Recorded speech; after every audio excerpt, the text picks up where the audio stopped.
आपल्याकडे स्त्रीला लक्ष्मीचं रूप मानलं जातं. स्त्री शक्तीचा आदर करण्याचे संस्कार देखील आपल्यावर रुजवले जातात. एकीकडे अशी संस्काराची रुजवात असतानाच आपल्या राज्यामध्ये काही भाग असेही आहेत जिथे आपल्याच घरातल्या या नारी शक्तीला आजही नरक यातना भोगाव्या लागतात, त्याही एका अघोरी परंपरेमुळे. पुरोगामी महाराष्ट्राचं मन विषण्ण करून टाकणारं वास्तव दाखवणारा रजत वसिष्ठचा हा रिपोर्ट. पुरोगामी महाराष्ट्रातलं अंगावर काटा आणणारं वास्तव. मासिक पाळीच्या दरम्यान महिलांचा वीज पाण्याविना मुक्काम. गडचिरोलीमधल्या माडियागोंड मुरिया या आदिवासी जमातीमधल्या महिलांना नरक यातना. अंथरुण पांघरुणाविना असुरक्षित खोपटीमध्ये राहण्याची वेळ. गडचिरोली जिल्ह्यामधल्या अतिमागास आणि दुर्गम भागामध्ये राहणाऱ्या माडियागोंड मुरिया आदिवासी समाज.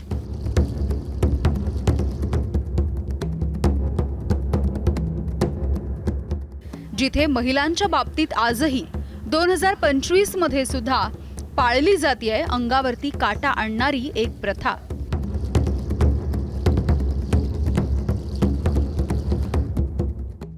महिलांच्या मासिक पाळीच्या वेळेला महिला, तरुणी आणि किशोरवयीन मुलीला घरापासून वेगळ्या कुर्मा घरामध्ये ठेवलं जातं. मासिक पाळी आदिवासी महिलांसाठी नरक यातना मुक्काम ज्या घरामध्ये असतो ते कुर्मा घर नेमकं काय आहे बघूयात. कुर्मा घर म्हणजे घराच्या बाहेर काही अंतरावरती असलेली मातीची भिंत, शेणानं सारवलेली जमीन आणि त्यावरती गवताचं छप्पर असलेली एक अत्यंत छोटी झोपडी किंवा खोपटी. वीज, पाणी, स्वच्छतागृह किंवा इतर कोणतीही सोय इथे उपलब्ध नसते. अंथरूण नसलेल्या खोलीमध्ये 5 ते 6 दिवस राहावं लागतं. साप, विंचू, विषारी किडे, जंगली प्राणी या सगळ्यांचा सतत धोका असतो. पावसाळ्यामध्ये आणि हिवाळ्यात या घरात मासिक पाळी म्हणजे नरक यातना. काही ठिकाणी कुटुंबाचं स्वतःचं कुर्मा घर आहे, तर काही ठिकाणी अनेक कुटुंबांचे मिळून एक कुर्मा घर.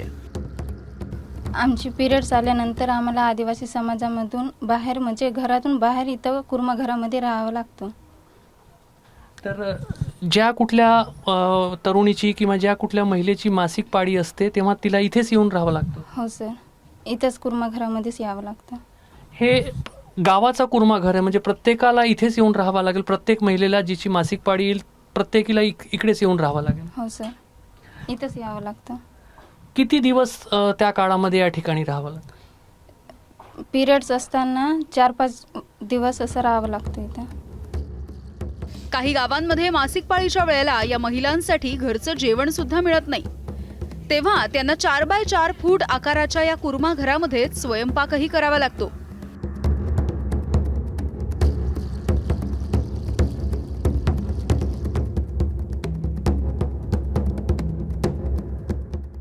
यामध्ये एकाच घरात गावात एकाच वेळी एक किंवा अनेक तरुणींना मासिक पाळी आली तर हा त्रास आणखी वाढतो. इतक्या छोट्याशा खोलीमध्ये अनेक महिलांनी एकत्र राहणं म्हणजे अग्निदिव्यच.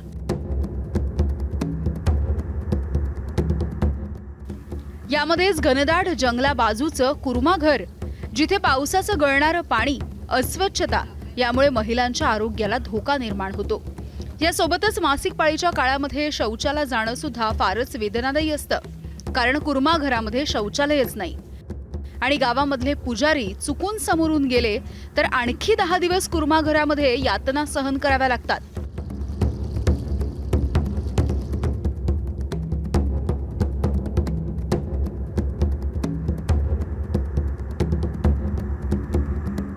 इथंच स्वयंपाक वगैरे बनवावं लागतं आणि घरून नाही का तांदूळ आणि तिखट मीठ वगैरे देतात. इथंच रांधून खावं लागतं. मग हे जे छोटीशी चूल दिसत आहे आणि हे वरती काही भांडे दिसत आहे, हे प्रत्येक महिलेसाठी इथे ठेवलेले आहे? हो, सर्वांनाच इथं ठेवले. परंपरा जर पाळायची आहे तर या कुर्मा घरची परंपरा पाळायची असेल तर कुर्मा घरची स्थिती सुधारावी असं तुझ्यासारख्या तरुणींना वाटतं का? हो सर, मोठासा कुर्मा घर असावा आणि तिथं बाथरूम, शौचालय, सर्व स्वयंपाकाचा पण सुविधा असावा, पाण्याची वगैरे सुविधा असावा. ज्या महिलांनी अनेक वर्ष कुर्मा घरामध्ये राहण्याचा त्रास सहन केलाय त्या प्रौढ महिला आता मात्र आपल्या शिकलेल्या मुली आणि सुनांसाठी या परंपरेमध्ये बदल करण्याची अपेक्षा ठेवून आहेत. तर साहित्यिकांनी या परंपरेवरती आसू डोडले आहेत. प्रत्येक गावामध्ये बांधले काही ठिकाणी आम्ही पाहिलो स्वतःच, पण अशी काही पद्धतीची नाही आहे. आम्हाला असं वाटत आहे सरकारनं काहीतरी आमच्या आता समोर नाही का स्वतः काळजी घेऊन नाही का कोणताही साफसफाई करा लागते. आपण राहतो तिथं एक नाही एक राहास लागते. शिकलेले असूनही अशीच परिस्थिती राहतील तर कसा होईल. आता तरी सुधरून जातील समोर.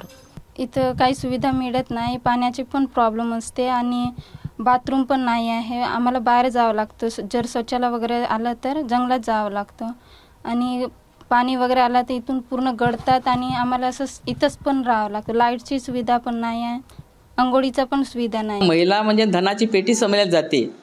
तिला सगळं स्वातंत्र्य आहे आणि फक्त हे एकच कसं स्वातंत्र्य नसणार.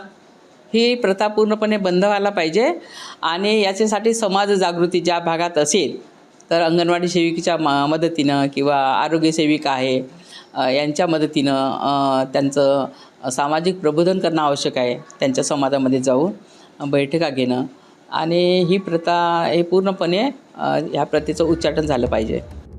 दुसरीकडे इथली पुरुषी मानसिकता अजूनही या स्त्रियांना याच बेड्यांमध्ये अडकवू पाहतीये.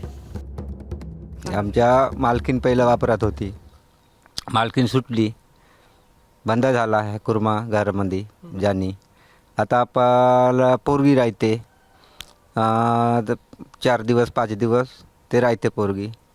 ते पोरगीच्या नंतर सून होते, सून 5 दिवस राहते. 5 दिवस राहिल्यावर आंघोळ करून घरी येते. मुला पण ही परंपरा केव्हापासून अरे वा, आमच्या वडील आज्यापासून पहिल्यापासून आहे. हे आदिवासी कृती आहे आमच्या. कुर्मामध्ये बसला मावारीमध्ये ते आमच्या घरात नाही शिरत 5 दिवस. आदिवासींमध्ये ही अघोरी परंपरा कशी सुरू झाली ते आम्ही आदिवासी जीवनशैलीचे अभ्यासक डॉक्टर श्याम कोरोटी यांच्याकडून जाणून घेतलं.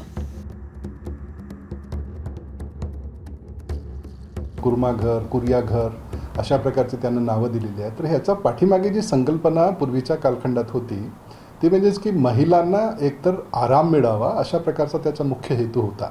आणि म्हणून त्यांना शेतामध्ये जाण्यास परावृत्त करणे, पाणी आणणे, अन्न शिजवणे ह्या कामापासून पण तिला परावृत्त केला जात होता. आणि सगळ्यात महत्त्वाचं म्हणजेच की आदिवासी समुदायातील घरदार हे छोटे छोटे असल्याने त्यांचा प्रायव्हसीचा एक मोठा मुद्दा होता आणि त्यामुळे तिचा प्रायव्हसीचा पण विचार त्या कालखंडात केला गेलेला होता असं ते मला जाणवते अभ्यासाच्या दरम्यान. मेकिंग द डिफरन्स या सामाजिक संस्थेनं सुद्धा आदिवासी महिलांचे हे हाल थांबवण्यासाठी एका गावामध्ये प्रायोगिक तत्वावरती सोयी सुविधायुक्त आधुनिक कुर्माघर तयार केलं. अन्य ठिकाणची परिस्थिती मात्र भीषण आहे.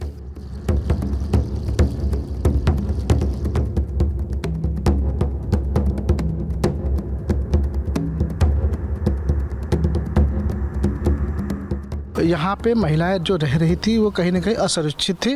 तो हमने सोचा कि एक कम्युनिटी सेंटर क्यों ना बनाया जाए जहाँ पे इस पूरे ग्राम सभा की जितनी भी महिलाएं हैं वो यहाँ पे आके उस 5 दिवस में रियल में रेस्ट कर पाए, रियल में उनको आराम मिले. उसी को ध्यान में रख के हमने ये कुर्मा घर की जगह पे नारी शक्ति निकेतन ये बनाया है जहाँ पे महिलाओं को सिर्फ ऐसा नहीं कि आराम करना ही है, साथ ही साथ उनको हम स्किल ट्रेनिंग दे रहे हैं, उनको यहाँ पे न्यूट्रिशन फूड दे रहे हैं, योगा के सेशंस दे रहे हैं. 5G अंडरग्राउंड मेट्रोच्या प्रगत सुविधा याच महाराष्ट्रातल्या.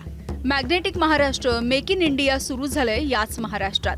बहुचर्चित बुलेट ट्रेन येऊ घातलीय ती देखील याच महाराष्ट्रात. अशा अनेक अत्याधुनिक सुविधांचा उदय आपल्या या पुरोगामी म्हणून ओळखल्या जाणाऱ्या महाराष्ट्रामध्ये झालेला असताना स्त्री शक्तीला तिच्या नाजूक दिवसांमध्ये ज्या छळछावणीमध्ये लोटलं जातं त्या कुर्मा घराच्या प्रथेचा सुद्धा इथून कायमचा अस्त व्हावा हीच अपेक्षा व्यक्त होतीये.